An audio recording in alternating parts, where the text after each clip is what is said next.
Hello and welcome to the Grassroots Coach with Mike Antrobus. This vlog, in conjunction with Hampshire FA, is for coaches working within all formats and with all age groups of the Grassroots game in Hampshire. Mike Antrobus will liaise with a diverse range of coaches within the game to discuss a range of different practice designs and in the process to show how different variations can support player development. We look forward to sharing the amazing work of our grassroots coaching workforce within Hampshire, and would like to thank you for your time and support as a coach. Right, welcome to the next episode of the Grassroots Coach. Tonight we are fortunate to have the FA mentor team in Hampshire and the FA affiliate tutor team in Hampshire to talk about World Cup trends and how we relate that back to the grassroots game at different age groups. Go on. Alan Gardner, coach mentor north of Hampshire. Predominantly work with girls and females. It's the area I like the most. Perfect. Kev? Kevin England, coach mentor for the South East region, and I look after 50 mentors in the South East region. Lisa Savage, FA mentor in Hampshire, FA level 1 and level 2 tutor and lead foundation phase coach at Southampton Football Club Girls RTC. Amy Fenrose, tutor for level 1s and 2s in Hampshire. Andy Martino, FA affiliate tutor and work at Southampton Football Club as football development manager. Chris Hicks, FA mentor Southampton area, work with local clubs and grassroots. Gareth Byers, mentor for Southend County. Lee Nicholas, FA affiliate tutor for level 1 to level 2 and currently work in the foundation phase at Southampton County. David Moore, FA affiliate tutor, level 1, level 2, also in charge of football and teacher at Queen Mary's College, Basingstoke. Good evening, my name is Paul Dell. I'm an FA affiliate tutor and work with the Saints Foundation. Hi, Aaron Landsgren, coach mentor in the Basingstoke area and also chairman of the Grassroots Football Club. Perfect. So I'm going to chuck this team under the bus at times. We've planned out some trends and then I want to get them to talk to me about penalties for under 17s, how we build that into practice design, etc, etc. So that's the plan. So we're going to kick off with some of the stuff that's been on Twitter is about stats around where a lot of goals have come from and how much contact time on the ball they had. So most of the stats are running towards first time and kind of two-touch finishes for goals, kind of in that zone 14 area, as it was once called in research, and then kind of second 6-yard box, that sort of terminology. So mainly around this area where Shear was playing centre half and Campbell at CDM in those sort of areas. So anyone can kick us off. Why do you think that was a trend in the World Cup for most of the teams? Why were goals scored from there? Where they come from? What was the reason? So would one touch finishing be as a result of quite a few set pieces being quite prevalent, which obviously links into the second part of the World Cup? Yeah, especially in kind of the second 6-yard box as well. Yeah, absolutely, good point. So we'll come on to that next, the set piece stuff, but yeah, definitely it'll come from headers and volleys and things like that, wouldn't it? Yeah, good point. Any others? Do you reckon futsal might have had a part of that? People are doing more futsal. Yeah, in England, obviously, it's kicked on more over the years, hasn't it? So would that be part of that? Possibly. Just a question. Yeah, possibly. Thoughts from anyone else around futsal having a part? I think sort of when you look at the play in general, there's a lot more rolling of the ball and a lot more sort of using the foot, and you saw that a lot in matches as well. Yeah. Certainly the pace of the game seems to have picked up. I noticed that, my daughter certainly noticed it from being a futsal player. Yeah. She said, look, they're playing futsal. So yeah, quite interesting. Okay, yeah, really good pick up. I hadn't thought of that. So rolling the ball. So we'll stick on that futsal theme. We'll swing off a little bit. So in terms of the grassroots coach will say foundation phase, because that's something that Pete Sturgis is quite hot on, his futsal in that phase in particular. How does a grassroots coach of an under-18 who has a third of an AstroTurf in the winter and has the rock-hard grass-brown pitches currently build the concepts of futsal into their practice, even though it's outdoors? How can they? There's a natural time delay, isn't it, when the ball goes out of play. Okay. So having a range of futsal on the outside, Yeah. their practice will allow them to get the ball back in quickly within that 3 or 4 second time period. Okay. Which will hopefully increase the speed and tempo of the game. Yeah, so definitely put constraints on it. Say, yeah, something. How wide is it? 3 seconds. Yeah. Let's get the ball back in play. 4 seconds to get the ball back in play. Absolutely. What about futsal ball as well, equipment-wise? Outside. Yeah. It's an indoor ball, though, isn't it? Yeah, it still keeps the ball low. It's a size ball with a low bounce. Yeah. So hard ground. It's indoors hard ground. Yeah. Different to playing in the ground from playing outside the grass now. You get to set the tempo of your sessions as well, don't you? Because when the ball goes out, rather than kids running it and then looking for throw-ins, it's literally ball down and play. Yeah. And it makes your tempo play really, really quickly. And in winter training, that's invaluable because it's freezing, isn't it? Yeah. So you want as much action as possible. Yeah, great idea. I think it's like trying to encourage the players to stay on the ball, Yeah. try different things on the ball, but they're receiving the ball, using the salt to kind of manoeuvre the ball as much as they can. Good. The foundation of futsal is really about being creative. Yeah. The reduced pitch suits actually a third of the pitch. They've only got a third. Yeah. That's what you get indoors, really, isn't it? In the old 5-a-side pitch. Yeah. Crammed in players. Then you get 1 touch, 2 touches. They haven't got time. The players instantly on them, so they've got no time to think. They've got to think on their feet, be creative, either pass the ball, run with the ball, turn on the ball, and shoot. They've got literally that is the settings they've got. You've got other aspects of football as well, which you bring in. So, for example, my under 10 girls, we work a lot about ball manipulation and mastery. So we actually play walking football during our sessions because it gives them the chance to practice those skills slow time, and actually trying to play a weighted pass into somebody who can't run for that ball takes a lot more calculation to do as well. And initially a little bit of worry about it, but actually they quite enjoy the walking football aspect of it because they get to practice those ball rolls and the skills in a very slow environment. It's interesting in terms of the ball, in terms of the World Cup. The 2 goals that highlighted one-touch finishes were the right backs, the France right back, and Nacho. Yeah, The strikes across goal, where they fizzed it back. So it was almost a cross, and then they just fizzed it. Yeah. So it's interesting that it was shoot on side. They didn't care. Yeah. I think a lot of the first time finishing was maybe the way they defended was done in the World Cup, that the areas that people were attacking, but maybe they've gone because the low block they've looked to go around. Yeah. And then they've crossed into the box via the headers, or like Kev said, the first time that it was a cross and I think defenders missed it and it came out to the edge of the box and someone's just arrived late and hit that. Yeah. So we'll come back to that. That's a good point. I'll put that there somewhere. Let's go back to the futsal stuff then, just for the time being. Well, I said before, under-8 grassroots team, third of the pitch. Let's just imagine that this is a third of the pitch. Obviously, you'll lose some players. So let's just get rid of a few. Get the share. Get rid of that. 1, 2, 3, 4, 5, 6. How many would you have in a squad under-8s, realistically? Mike, as well. 10.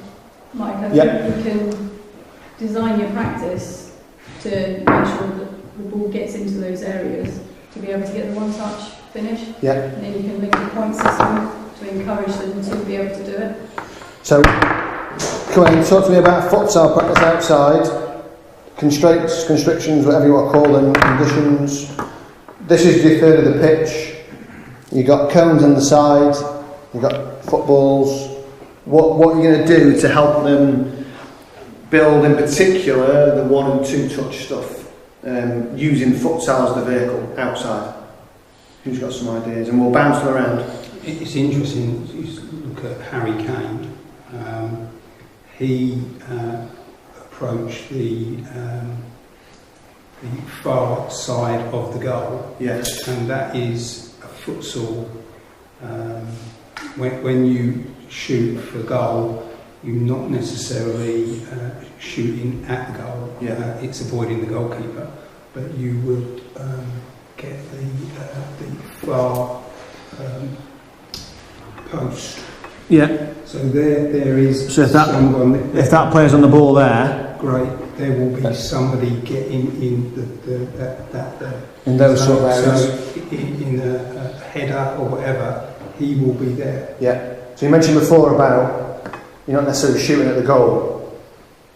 The terminology is shoot to miss in futsal. Okay. So you shoot to miss because the last thing you want is then the goalkeeper to gain possession and then so they can counter. Okay. Counter-attack. So most futsals they don't necessarily, the goalkeepers don't actually hold the ball. Yeah. They just deflect. Yeah. So that's good. But if it's just dolly up, you say that there'll be a counter attack. Okay. And one of the things, obviously, Belgium did. Yeah. Highly counter attack, but from quarter. Yeah.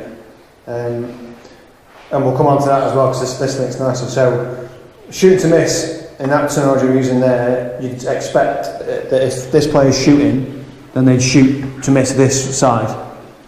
So that Harry Kane's there, or whoever, or the keeper gets a shot and then you tap it. Yeah?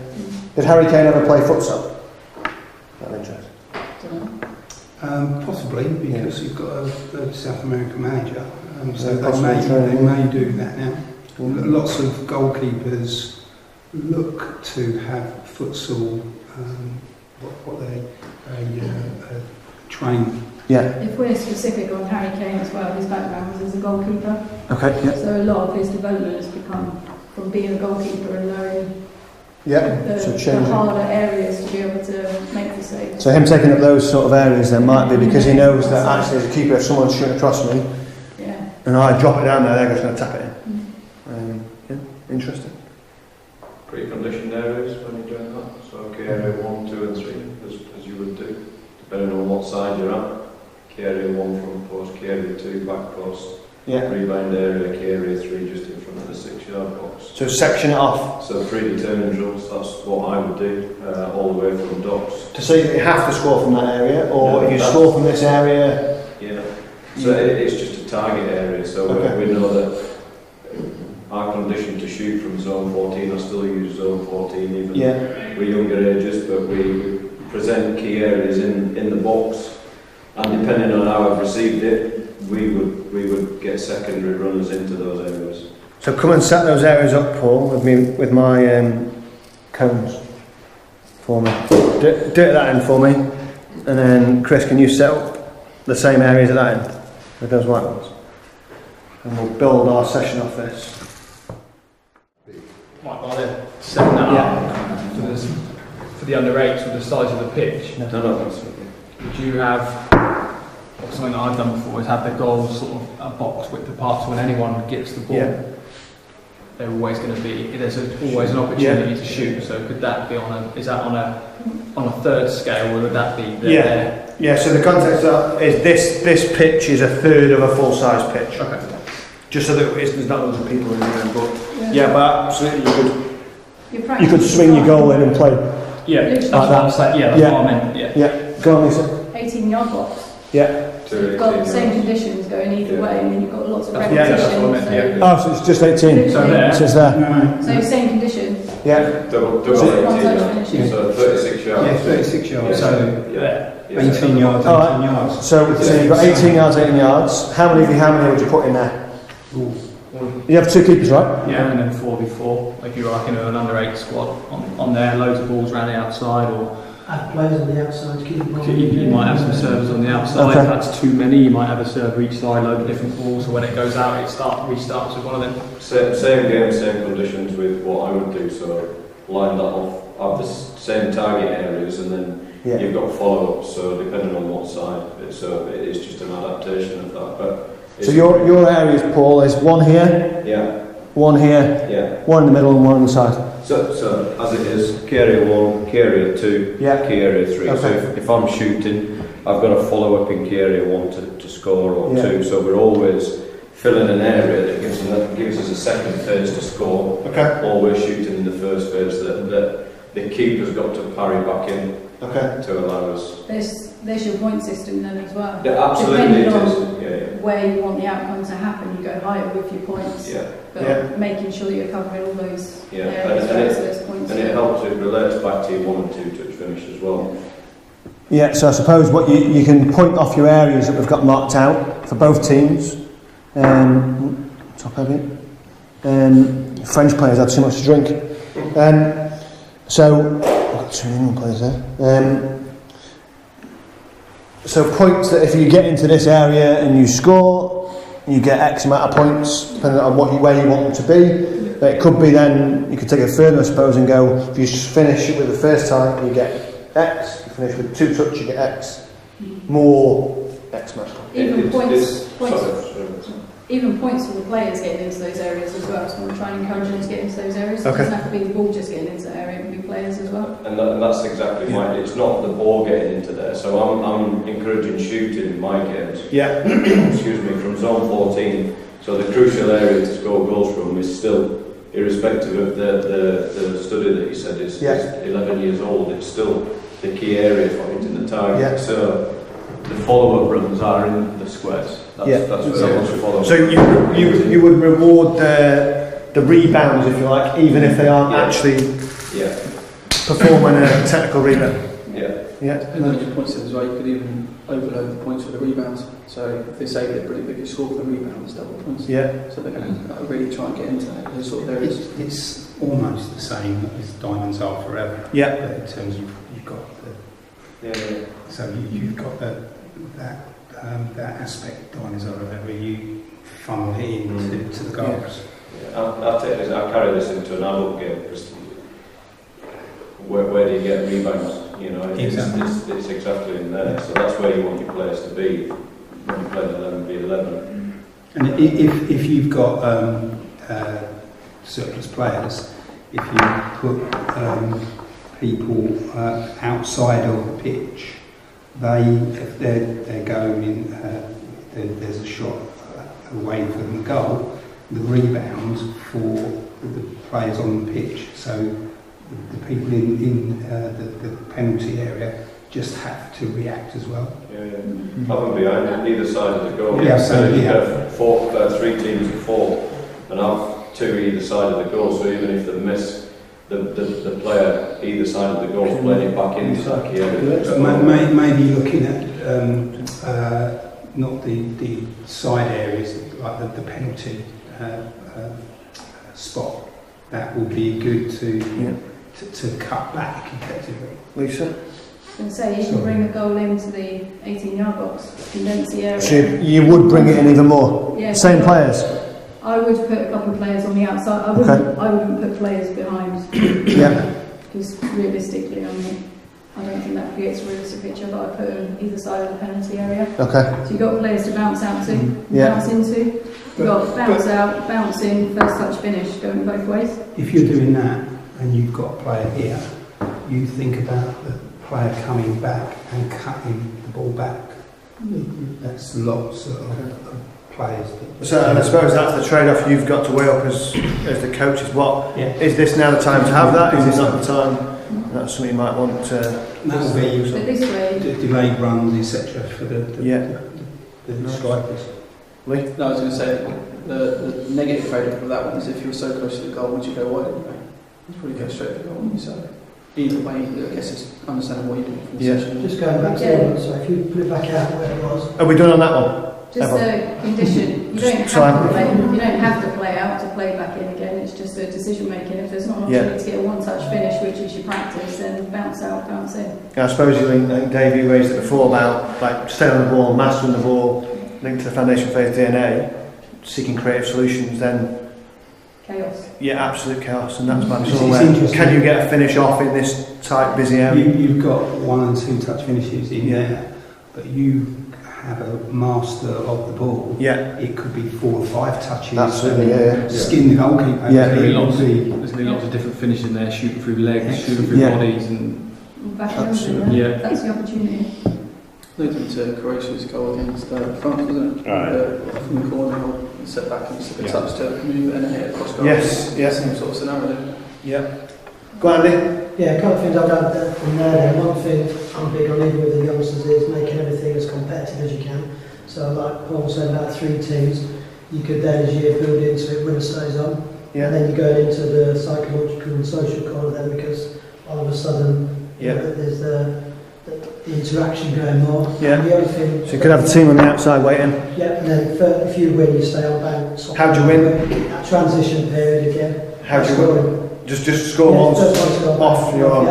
And then the other thing, I don't think anyone said, so apologies if I missed it, is I would even add in there, again, if you had somebody with you, or one of the players, but offside as well. It's like you're saying about your movement, you will get the move, just stay in the zones and just waiting for the ball, and again you want that reaction. Underage don't play offside though. Still got to learn, still part of the game. If it's got to learn they're underage, they can still do it in training. So you'd encourage... Yeah, it's part of the game, you've got to learn it, otherwise... That great anticipation why you have to move in and out of the target zones rather than just being in there. So even though you're not playing offside, I don't play offside, but it's a great point. I'll still try and acknowledge that it's anticipation into the area rather than waiting in the area just to get a sneaky finish. I think that's quite a nice point, that actually, even though your age group isn't at that, whatever format you're at, if you're not 11v11 or the 9v9 with offside, you can still implement it in training. And the kids will probably know what it is anyway, just because of FIFA. Probably understand that and read it. Probably. It creates a realistic picture for what they're going to be going into later. Yeah. You can even do the point system then of arrival into those zones, but put a time limit on how long they can be in there for, because then that'll lead to it's a little bit basketball, isn't it? So you can only, so there's another condition. So you can bring rules from other sports across to the key in basketball, isn't it? Yeah. What if this is my team, and this is the common theme of my childhood, and winner stays on, we never actually win a game, so we're always off. How would you as the coaches manage that in your, that was your session in your group? I would go 2v2 with the same conditions on the smaller sided. Alright, so you get them playing a separate game in the other half of your thing? If you're fortunate enough to have enough of an area, go 2v2, same conditions, so as soon as they know they're coming on, just come on into a bigger... What if it's just you the coach though? You can't surely have 2 areas running at once, can you? Well, as long as you take up a decent coaching position. Yeah. Which will be... You can see to the side where you can see everybody you're observing. So this is the third of the pitch, there's one practice, here's another one with little gate goals, let's say. So where would you be as the coach? Centrally.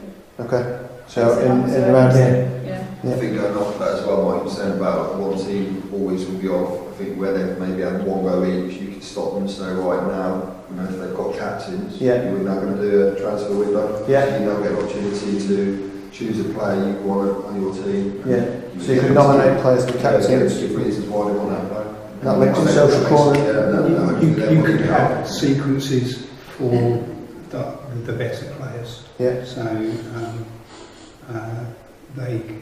they all will play the ball before they score.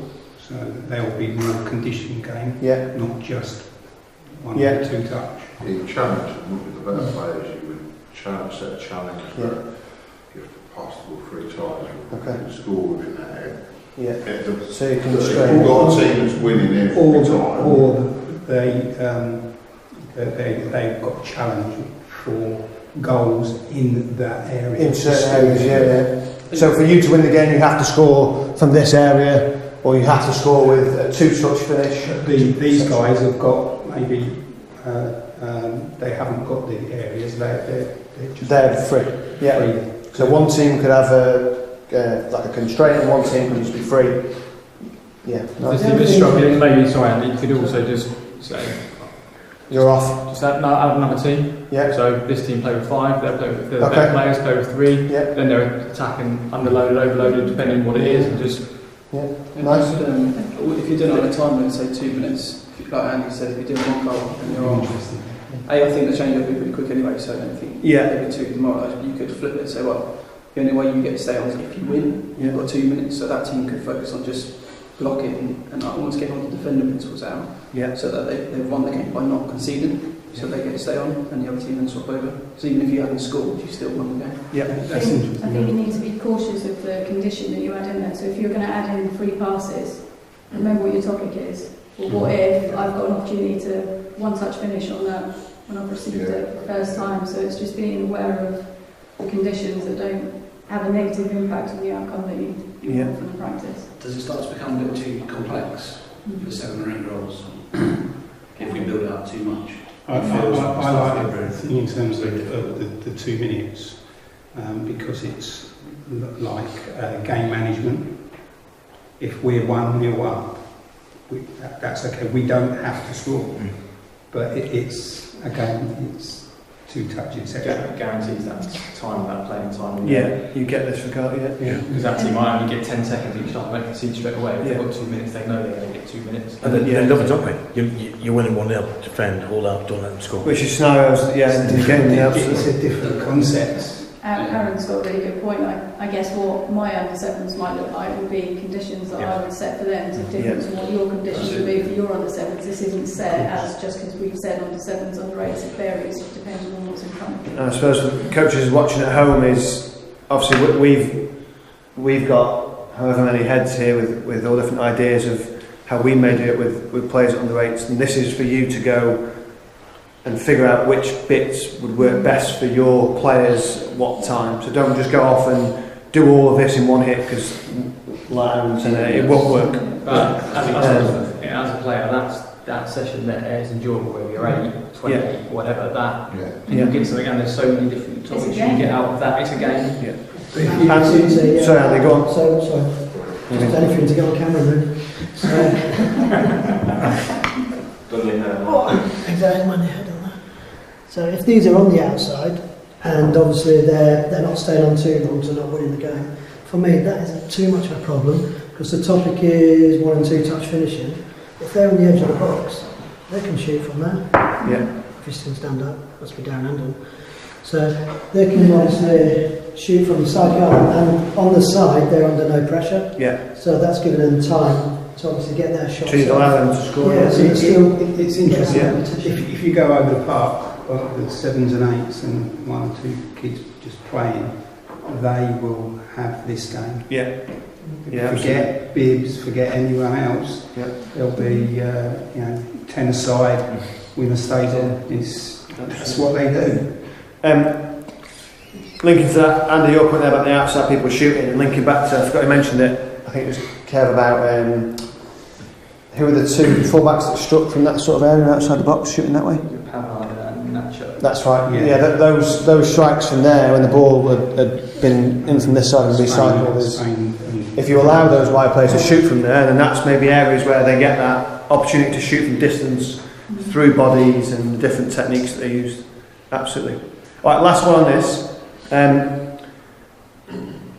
So our topic is on 1 and 2 touch. We've got loads of different ideas on how to facilitate it and points and etc. and things like that, and allowing the game to teach 1 and 2 touch.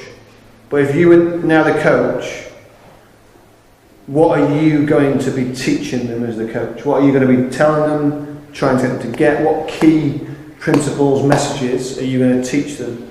So if I chuck a few bits at you so that just to narrow it down a little bit. So we'll just stick with that one. So we've got these 4 on the outside. Just make sure we've got even sides. So those 4 on the outside. And in the middle we've got where are we? What's going on? Hang on, the shooting. We've got 4 on 4. So let's say, dear me, who built the pitch? We can cut that out, okay? Let's say we've got the ball here with the Blues and they're shooting this way. What are you now teaching your Blues based on looking to score and potentially looking at this 1 and 2 touch finishing? Can you score? Okay, so you're telling that player to score there. Can you shoot? Yeah. Can you assist in that order? Okay. So if he says no, I can't shoot, can you get an assist? Alright, so then someone else in the room, what are you now asking the other 3 players to do in order to get that, help that player with his... Can they break the lines and the time it runs down? Right, so when's the time to make the run? Yeah, so if he can't get the next player, whoops, God, he's drunk. So yeah, if this player's coming over... Get Zola in there, he's better in those areas. We'll put him over there on his own. So if he's there and he can't get his shot, can he make his run? Obviously watching the offside as well. Yeah. Come on, Zola. It's a good job to stop Brazil. The ball can then go through, and then obviously you want coming through the back post, like we spoke about the futsal, for the next zone, for the rebounds, and so on from there, and then this player pushing on, then you'd even mention. So even though so you're linking into the principles as well. So even though we're looking at the finishing aspect, you've just moved the goalkeeper for the team with the ball. Why? Because, like I said, it's going into the principles as well. So obviously we've come in there. So now, what's the support looking like on there? Because the keeper on this obviously small scale, he can come back, but you're looking at his start position as you're in the game. I don't want him just stood there. Because if there is a transition, he comes through and he's here. He's obviously got better. Which again, I think is quite an important message for coaches at home. Is even though you talk maybe on finishing, don't just work with your strikers or attacking players. Also look to influence other people on. It's not like I just say, maybe encouraging the player, can he come inside, touch inside for a shot, or maybe use the defender as a disguise, maybe covers into the corners if there's no support. Which goes back to your first point of shoot first if you can. So how can you beat that player? So if you want him to shoot first now, and these players have made these runs into here, what might you tell these players off the ball to help him on the ball get a chance to shoot? Create space. How? Pin the defender. Alright, how? Stepping across, holding them there. Go on, show us. You just move another 10 across. You encourage him to spin out away from the space. One coming, across that way, and then one spinning off, not there. Just literally in front of the player, so you're going to pin him. Okay, it's like a block in basketball. Block him. Yeah. Movement then from the player in between the lines, and then not too far forward because don't on one side.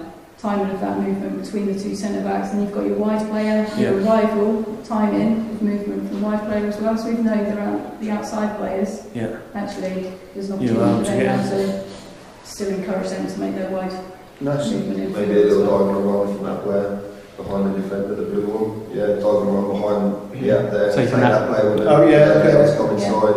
Create space for the shot. And that's that one where as they're moving across, and they follow. That's now a block for the keeper, isn't it? And they might cut in and bend it around that, like the Bergkamp used to do, isn't it? Go on, Lee, and then we'll go to Andy. I was going to say that player here originally, I think I'd probably encourage him trying to isolate this 1v1, give him room. So I might even encourage him to take a step back so that he has got that 1v1 there. Or if he does think he's got the time to try and bring out that one to open space to make that 1v1 again. And then obviously encourage the rest of the guys the rest of the players to try and follow up or react accordingly. And let's go back on camera again. The thing that I try to encourage with the youngsters as well, and even if it's just in twos, and that is lots of this player rotation going on as well. So again, if that's happening, can these rotate? So obviously give these problems, and then that's, like I say, giving the players so they don't start thinking, I'm a midfielder, I must stay here. You don't. You can now go and flip with the 9, or you can flip with the 7, and you've got that fluidity then. And again, if you can do that just in pairs with the younger ones, and then as they get older, it comes into more units. Going back to the goalkeeper, can we still encourage the goalkeeper to get a finish in there as well? Might be an element of distribution practice for the younger age groups. And linking back to your previous comment that Harry Kane was once a goalkeeper when he was younger, that actually goalkeepers have probably got the best kind of dead ball strike. Around that. I had an argument with my close friends when they asked, when we played Colombia before the game, pick your 5 penalty takers, and I put Pickford in my 5, and the barrels of abuse started, and I tried to point it across, but I think there were a few too many by that point. It was only 11:30 in the morning. Good. We could link the penalties into that game as well. So like game scenarios, we were talking earlier about being 1-0 up, you might overload a team, condition it maybe the last few minutes of the game, finish up in the next 2 minutes, and you score in the next 2 minutes, you might overload that team to get an outcome of a draw. And then there's your draw. It could be they can make up their own teams if they want it to be in the Champions League final. I would also, at this point as well, once the game's finished at 1-1, maybe encourage your parents to come in, but obviously monitor them and stand behind the goal where you're going to take the penalties. So now, well, that's it. We've got to 1-0. It's a final. So now we go through the penalty process, and then you condition the parents to make a little bit of noise, but let them make some noise behind the goal, just as long as it's encouragement. And they're tired of it as well. Fatigue, absolutely, If you made them work, especially in that practice, that's intense. And then you've got to then take a penalty afterwards. It's definitely recreating some stuff and pressures they go under. Dealing with pressure. So their position in the game, if you score, you've got to take a penalty straight after it. If you score, you get that goal. If you miss it, that goal doesn't count. That's nice. So you score a goal, get a bonus level sort of thing. Nice. It's great for the goalkeepers because that's quite intense, and they've got loads of people in the penalty areas. And they can't actually save it, but they go.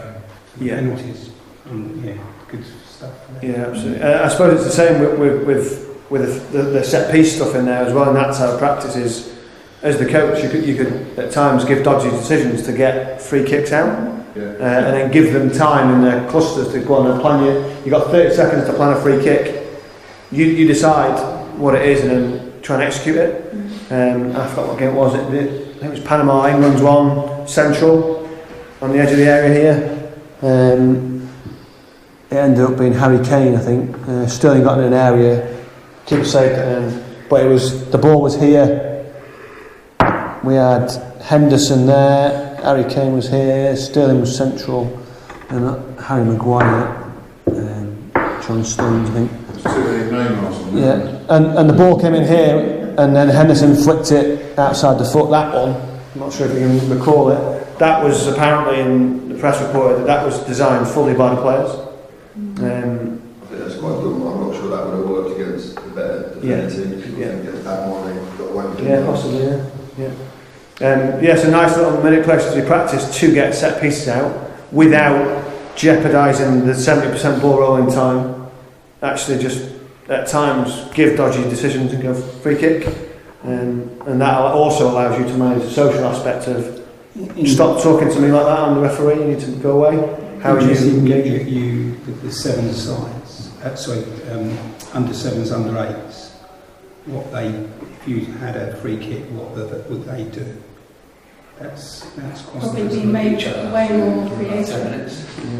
It would be interesting. I think from the younger ones are quite selfish at that age. But they're all shooting. But that's one a little bit of a nugget to do something else. Kids are because they over there 6 weeks they'll do loads of stuff. That's the ownership, though, isn't it? That's the player ownership. Come up with the structure of a free kick. Going 30 seconds. You can time it. You've got the. Give them your tactics board as well. Draw it on them. Absolutely. About feedback to the rest of the team.